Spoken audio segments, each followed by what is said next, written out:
Assalamualaikum warahmatullahi wabarakatuh. Bismillahirrahmanirrahim. Alhamdulillahirabbil alamin. Asyhadu an la ilaha illallah wa asyhadu anna Muhammadan abduhu wa rasuluh. Allahumma shalli ala sayyidina Muhammad wa ala ali sayyidina Muhammad.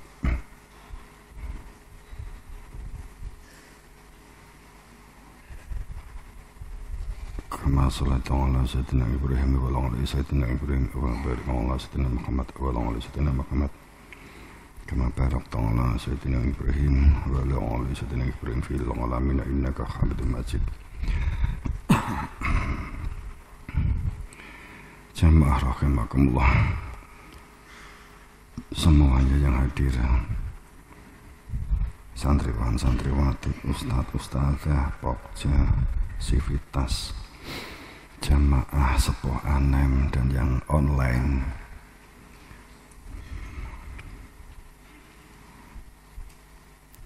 Semoga kita dalam ridhonya Allah, maghfirah dan ampunannya. Untuk itu kita selalu untuk bersyukur kepada Allah dan bersalawat pada junjungan kita Rasulullah Sallallahu Alaihi Wasallam. Selanjutnya bahwa beberapa waktu yang lalu Presiden dalam satu pidato mengungkapnya, Presiden Pak Jokowi kan dalam pengertian sebagai presiden itu kan simbol negara.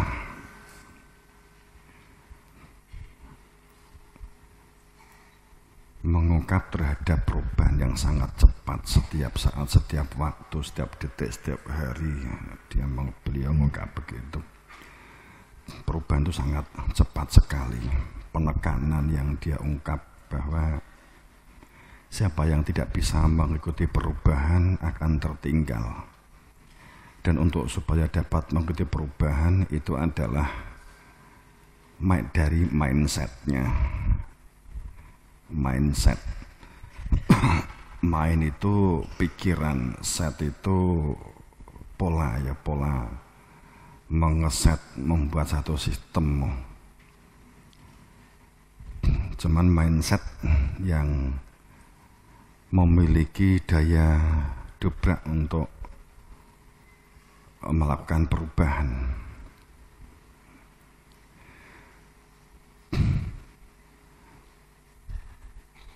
Sebelum belajar satu yang teknologi atau perubahan yang kedua sudah muncul, kedua kita belum belajar sudah datang lagi dan seterusnya. Perubahan itu sangat cepat, bahwa segala sesuatunya itu tidak stagnan. Itu juga sering kita singgung bahwa di suatu situasi ambiguitas yang sangat tinggi, dinamika yang sangat tinggi dan besar, perubahan terus menerus dan kompleks. Kompleks itu saling berkaitan. Ini penekanannya ada pada sebuah mindset, men-set pemikiran. Cuman kalau kita men-set pemikiran, setting yang akan dijadikan sebagai pijakan kita menjalankan aktivitas yang setiap dari masing-masing personel, masing-masing individu, masing-masing pribadi itu untuk melakukan sesuatu, itu adalah setiap dari pribadi masing-masing bagaimana ngeset pikirannya, men-set pemikiran, bahwa akal yang menjadi satu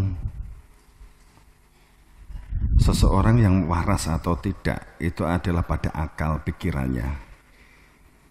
Bahkan sering saya sampaikan bahwa di dalam Quran di surat Yunus 100 tersebut bahwa pada saat seseorang ini tidak menggunakan akalnya, maka Allah membenci.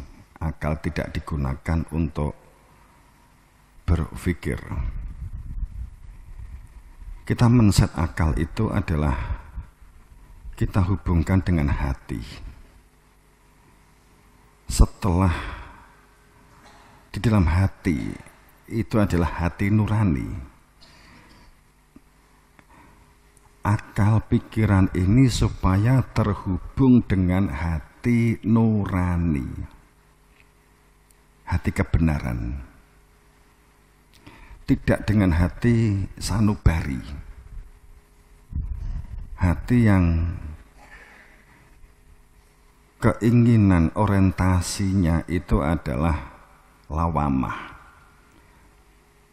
Orientasinya hanya untuk memenuhi kebutuhan keinginan yang bersifat lahiriah atau jasad. Orang yang digerakkan hati sanubari itu tidak bisa mengendalikan gerakan nafsunya, gerakan keinginannya. Orang yang gak bisa istiqomah, orang yang gak punya komitmen, orang yang enjelek dalam bahasa Jawa. Di sana jenuh, di sini jenuh, di mana-mana hatinya jenuh. Kan gak hanya di sana gunung, di sini gunung ya. Jadi orang yang hanya berpikir secara hati sanubari, orang yang berpikir secara hati sanubari, itu selalu dihubungkan dan dikaitkan dengan material dan kesenangan. Cocok dan tidak cocok hanya dengan ukuran bagi dirinya, tidak menggunakan rasionalnya yang terhubung dengan nurani. Kita men-set pemikiran yang berhati nurani, terhubung dengan hati nurani, bersolah dengan hati nurani. Itu hati yang berfungsi. Hati nurani itu berfungsi. Manakala ada butiran iman di dalamnya, manakala di dalam hati nurani itu tidak ada kepentingan nafsu, tidak ada kepentingan material untuk memenuhi semata-mata kebutuhan jasadiahnya, kesenangan, nguber kesenangannya, akan tetapi semua aktivitasnya dikendalikan oleh akal yang terhubung dengan hati nurani, dengan cahayanya. Bersungguh-sungguh dalam kehidupan yang kita jalani berdunia, belajar dengan sungguh-sungguh.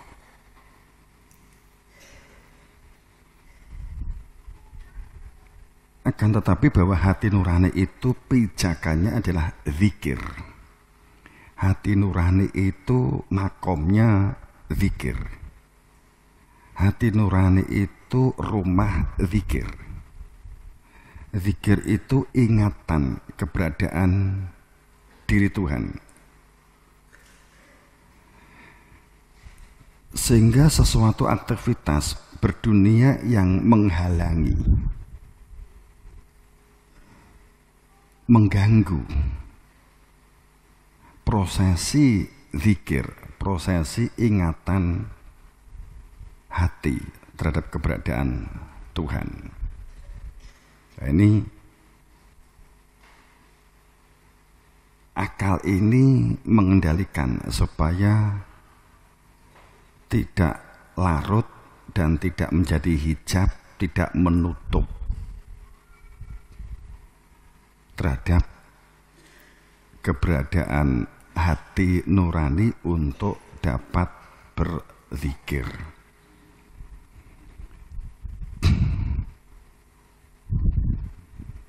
Itu men-set. Kemudian melakukan aksi, melakukan aktivitas kegiatan budidaya, pemberdayaan dan belajar, berkarya, karena digerakkan oleh hati nurani yang berfungsi menuju kepada Dia yang dicintai di dalam hati nurani, yang Dia telah dikenali di dalam hati nurani. Menujunya memang dengan aksi kebaikan, aksi kesalehan, aksi kemaslahatan, ya. Itu aksi membangun kebersamaan, kekeluargaan, itu terhubung dengan hati nurani.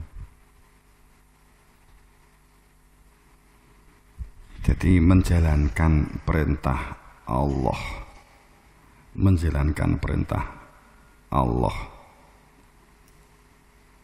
keberadaan Dia yang punya nama Allah itu di dalam hati nurani, maka kita menjalankan perintah Allah. Saat ingat yang punya nama Allah, maka kita akan bergerak berbuat baik, gitu.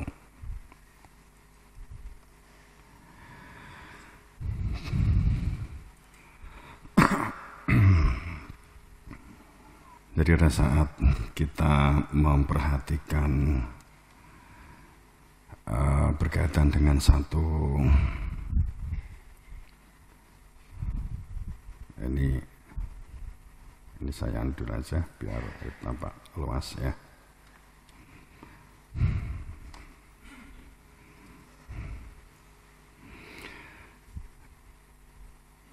Jadi kita untuk berada di dalam, sehingga itulah disebut amanah. Salah satu fungsi amanah, amanah perilaku iman. Iman itu keberadaan dia di dalam hati nurani. Aksi yang dilakukan adalah perilaku takwa, menjalankan perintah Allah dan menjauhi larangannya. Jika demikian maka barokah dari langit dan dari bumi. Kan itu ya. Jadi ini kita mengekat ini berkaitan dengan barokah dari langit dan dari bumi.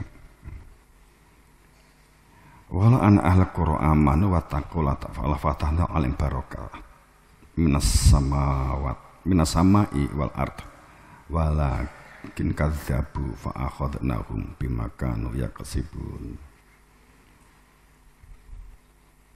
Sebuah keniscayaan manakala ahli qura itu adalah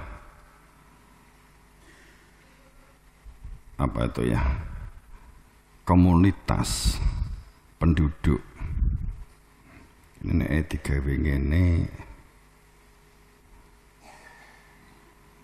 kini digawe apa lagi di slide.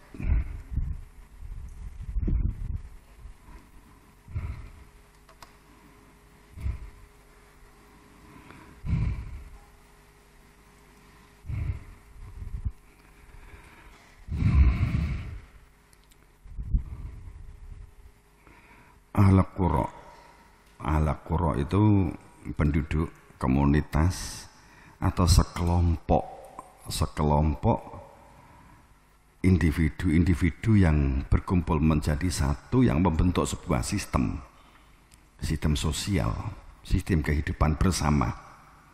Ini ahlul qura. Mereka disebut sebagai ahlul qura itu karena ada satu sinergi, ada satu sinkron, menyingkronkan dari pemikiran-pemikiran yang berbeda-beda sebagai sebuah kekayaan. Keberagamannya itu sebagai sebuah kekayaan untuk melakukan pemberdayaan dan budidaya. Ahlul qura amanu. Satu perilaku iman, perilaku yang di dalam sebuah ikatan saya bersaksi atas keberadaan Tuhan, bersaksi atas siapa yang mengenal dirinya, mengenal Tuhannya gitu ya. Ini gitu saya sering kita juga akan di lain waktu kita mengangkat tentang khusus berbicara tentang iman. Kemudian wattaqau, manakala sebuah penduduk, sebuah komunitas itu dalam iman yang dalam ikatan saya bersaksi, kebenaran yang bukan pembenaran, iman yang bukan anggapan, iman yang bukan menganggap dirinya telah iman, tapi persaksian secara fakta. Itu disebut amanu, yakni yu'minuna bil ghaib, yang imannya itu dengan jelas mengenali keberadaan Tuhan gaib, satu, tidak tampak al, tapi dapat dikenali keberadaannya. Fas'alu, maka bertanya kepada ahlinya akan ditunjukkan keberadaan gaibnya diri Tuhan. Maka itu akan berfungsi hati nuraninya, karena hidup ini ada yang dituju. Itu sering sekali saya sampaikan.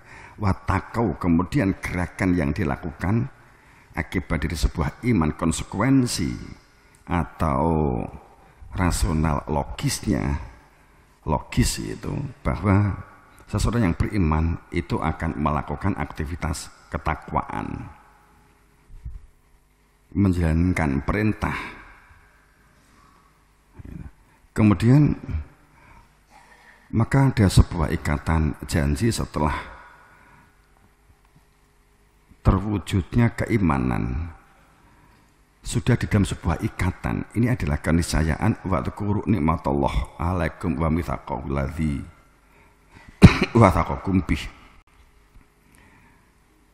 Sebuah ikatan keniscayaan, ikatan yang telah diikatkan di leher dengan sebuah baiat. Baiat bukan ekstrim dan radikal, tapi baiat ikatan, saya bersaksi, karena ini ada ayatnya jelas ya. Ini ayat ini jelas sekali.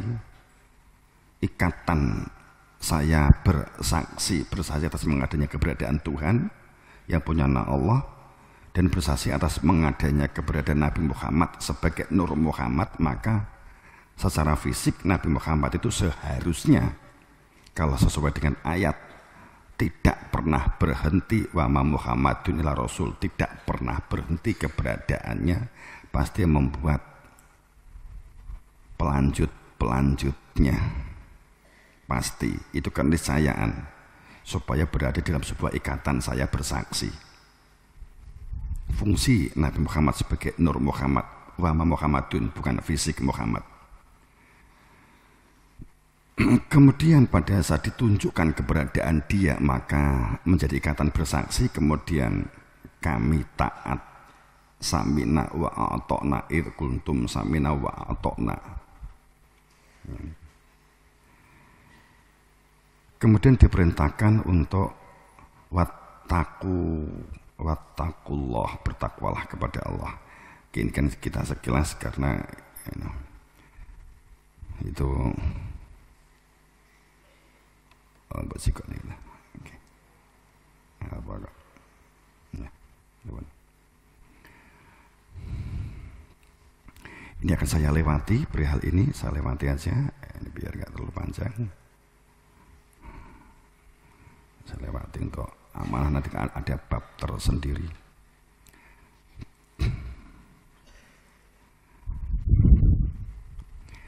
Kemudian keberanian kita sebagai perwujudan iman tu'minu billah, iman kepada Allah.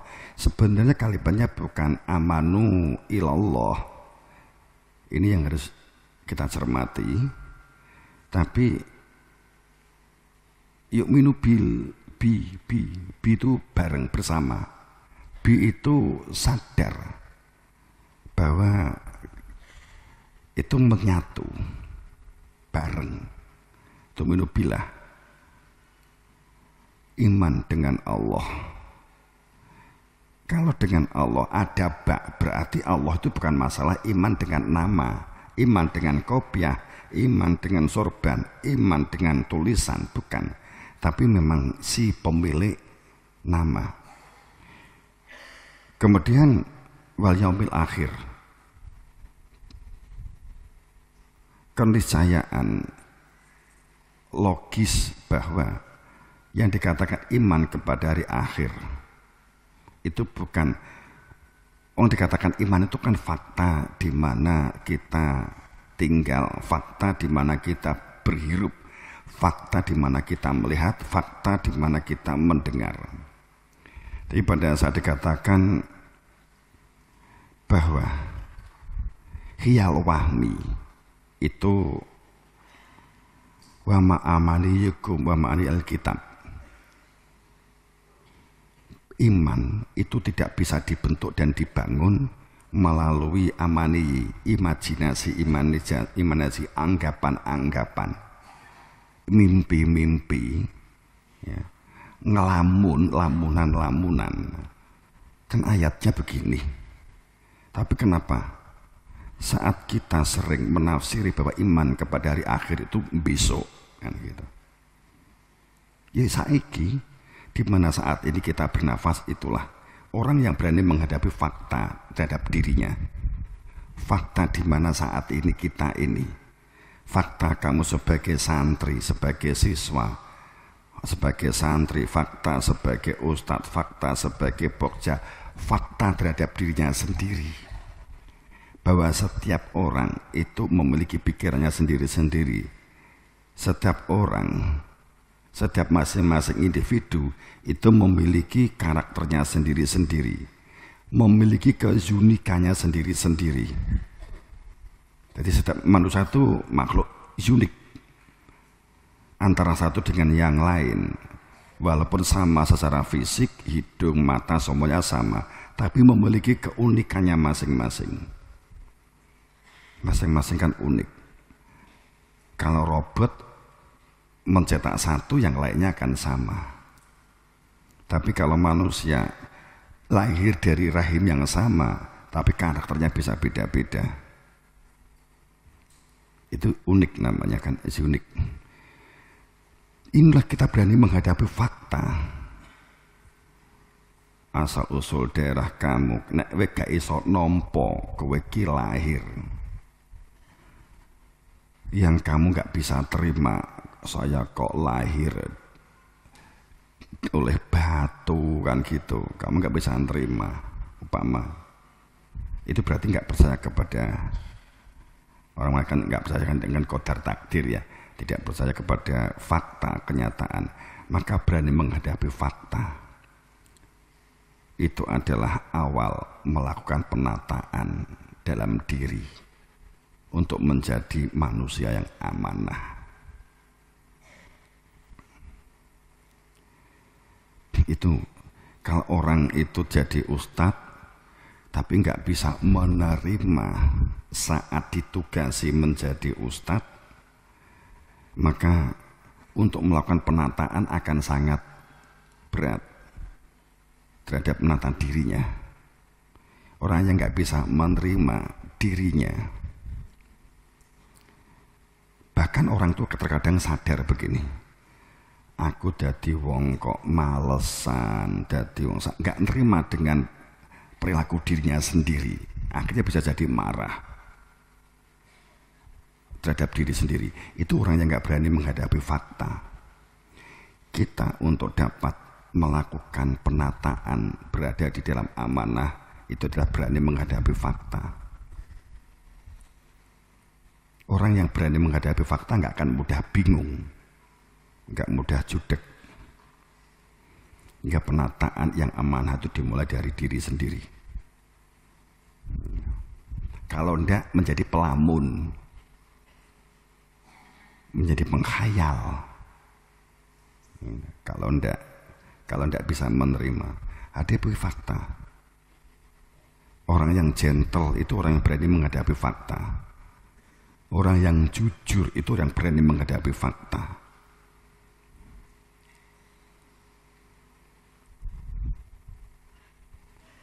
Kemudian kita membangun komunikasi yang jujur, itu kan karena menghadapi fakta. Sehingga kita sadar bahwa kita itu dengan satu dan yang lain itu sebagai puzzle kan gitu ya. Oke.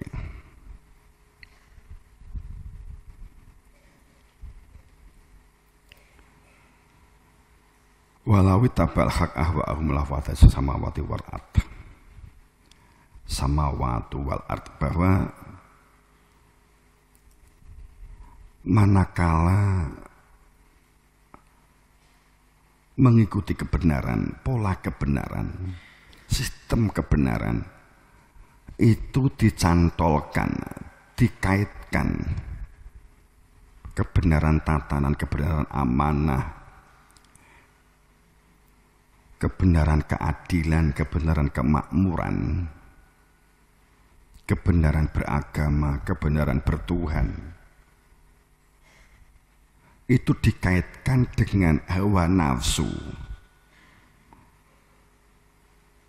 pemenuhan materi yang dijadikan sebagai dasar pijakan kebenaran. Maka la fasadatis samawat, fasad la fasadatis, maka dengan sebenarnya pasti akan bertemu dengan kehancuran langit dan bumi, waman dan manusia-manusia yang hidup di dalamnya. Sehebat apapun strategi dan rekayasa yang dibuat, pada saat kebenaran, kemakmuran, keadilan, pijakannya adalah hawa nafsu, materi untuk materi, dunia untuk dunia, maka fasad, rusak langit dan bumi. Sawangane wae negara kono maju makmur, negara kono maju makmur, ning sing nglakoni itu ya mumet ya pusing, begitu loh. Ketoke iki kowe iki mung tandur mung tani, ning luwih tentrem timbangane wong sing ketoke iki mobil. Pada saat kebenaran, keadilan, kemakmuran didasarkan atas hawa nafsu dan materi, maka makmur itu juga hanya masalah mung pandeng-pandengan, ketoke sawang sinawang. Tapi yang bersangkutan bingung, panik. Sayang, kita juga sering ikut panik. Aku kok gak iso koyok kae. Wah, negara kae tentreme kan gitu. Padahal mbok takoke tenan, kono ki yo bingungin jempalik tenan kan gitu loh. Dikejar target, dikejar nyaur utang, dikejar broker, ya. Sehingga kita melakukan kesalahan-kesalahan akibat pijakan kita adalah pandangan mata kita bahwa melihat orang lain itu kok enak. Kadang kita terjebak dengan hal-hal demikian. Ini kan ayat gitu loh ya.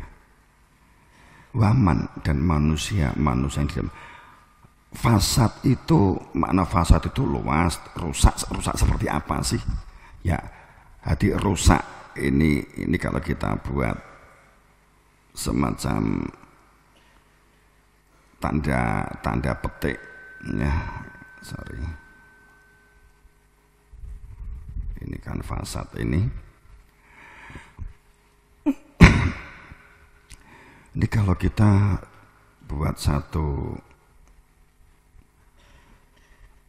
gak ketok ya abang ya, nek kuning ketok ya. Fasad itu rusak, maknanya pikiran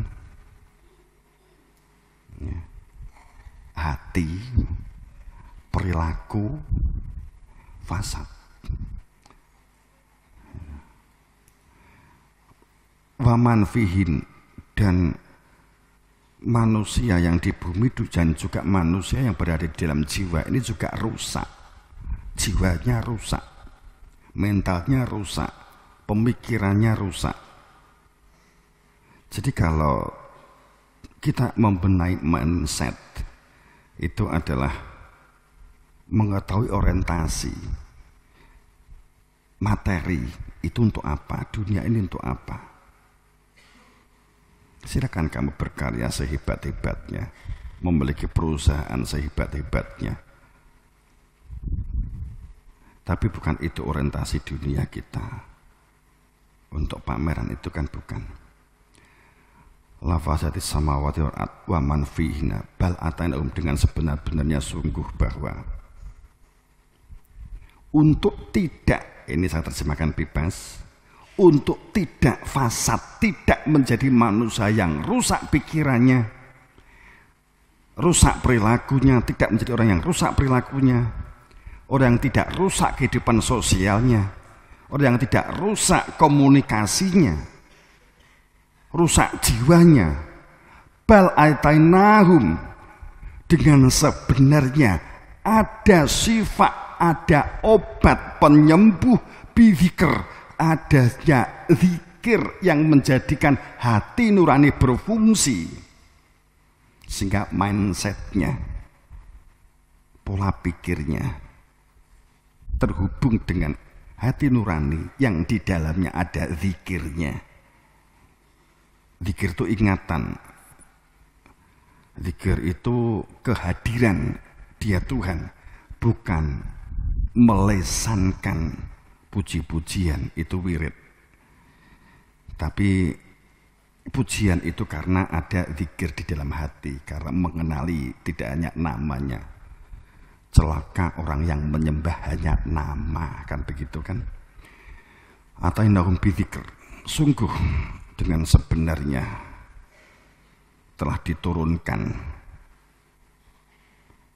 keberadaan adanya ilmu yang menjadikan seseorang itu dapat zikir, ada kehadiran dia. Akan tapi kebanyakan dari manusia dari keberadaan zikir berpaling, mengabaikan, mengacuhkan, nyinyir. Sudah prasangka dulu, tidak tabaruk, tidak bertanya, sudah merasa sebagai yang benar. Wong faktanya ketemu Gusti Allah wae ra tahu, tapi rumangsa bener itu kan logika awal gitu sajalah gitu. Loh berarti apa para nabi ketemu Gusti Allah kan, itu mamanya kan gitu. Ya nek wis takok moro tak jawab gitu ya. Tapi fakta itu kan jelas rasional gitu loh.